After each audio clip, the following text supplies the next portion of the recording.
এই জ্যোতি যদি একবার কারো হৃদয়ের মধ্যে স্থান করে নেয়, এই নুরানি আলোর ছোটা যদি কারো হৃদয়ের মধ্যে জায়গা দখল করে নেয়, পৃথিবীর কোনো মতাদর্শ তার অন্তরের মধ্যে আর থাকতে পারে। গ্রামকে গ্রাম, আফ্রিকাতে এখন কালিমা পড়ে পড়ে মানুষ মুসলমান হয়ে যাচ্ছে, সুবহানাল্লাহ পড়েন। একদিন আমেরিকার হোয়াইট হাউসের উপরেও কালিমার লা ইলাহা ইল্লাল্লাহর পতাকা পতপত করে উড়বে, চিল্লায় বলেন ঠিক কি না? এজন্য আমরা বলি ওয়াবিল ইসলামি দীনা, ইসলামকে ধর্ম হিসেবে পেয়ে আমরা খুশি না বেজার? After the Twin Tower attack, the number of Muslims in America already have been doubled. Now it's tripled. Twin Tower attack এর আগে আমেরিকা যত মুসলমান ছিল, এটা গত কয়েক বছর ধরে ছিল ডবল, এখন এটা ট্রিপল হয়ে গেছে। মানে টুইন টাওয়ার অ্যাটাকের আগে আমেরিকায় মুসলমানের সংখ্যা যা ছিল, এখন এটা 3 গুণ বাড়ছে। ইউরোপ, আমেরিকাতে মসজিদের সংখ্যা বাড়ছে, দাওয়াতি কাজের সংখ্যা বাড়ছে।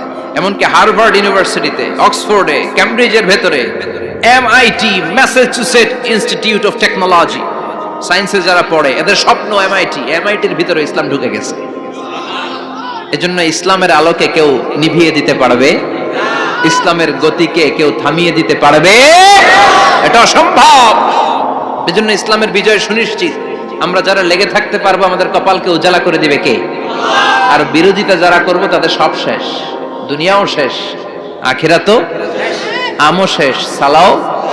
এজন্য আমরা বলি রাদিতু বিল্লাহি রাব্বা, আল্লাহ তোমার রব হিসেবে পেয়ে আমরা বড্ড খুশি। ওয়াবিল ইসলামি দীনা, ইসলামকে ধর্ম হিসেবে পেয়ে আমরা খুশি। ওয়াবি মুহাম্মাদিন রাসূলা, বিশ্ব নবীকে রাসূল হিসেবে পেয়েও আমরা খুশি না বেজার? এমন রাসূল, গোটা বিশ্বের শ্রেষ্ঠতম রাসূল, শ্রেষ্ঠতম ব্যক্তিত্ব, যার কাছ থেকে পজিটিভ কোনো জিনিস ছাড়া নেগেটিভ কোনো জিনিস প্রকাশিত হয় নাই, সব ইতিবাচক। Always come back positive, not go back negative. সব সময় পজিটিভ বলতেন, পজিটিভ ভাবতেন, পজিটিভ কাজ করতেন। কোন নেগেটিভ, নেতিবাচক কোনো কিছু বিশ্বনবীর জীবনে খুঁজে পাওয়া যায়? চিল্লায় বলেন খুঁজে পাওয়া যায়?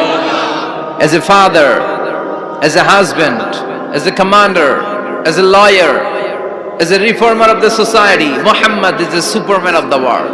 গোটা বিশ্ব এখন তাকে সুপারম্যান ভাবতেছে, বস অফ দ্য অল বসেস। পৃথিবীতে যত বস এসেছে, সব বসের সবচেয়ে বড় বস হচ্ছে বিশ্বনবী মুহাম্মদ সাল্লাল্লাহু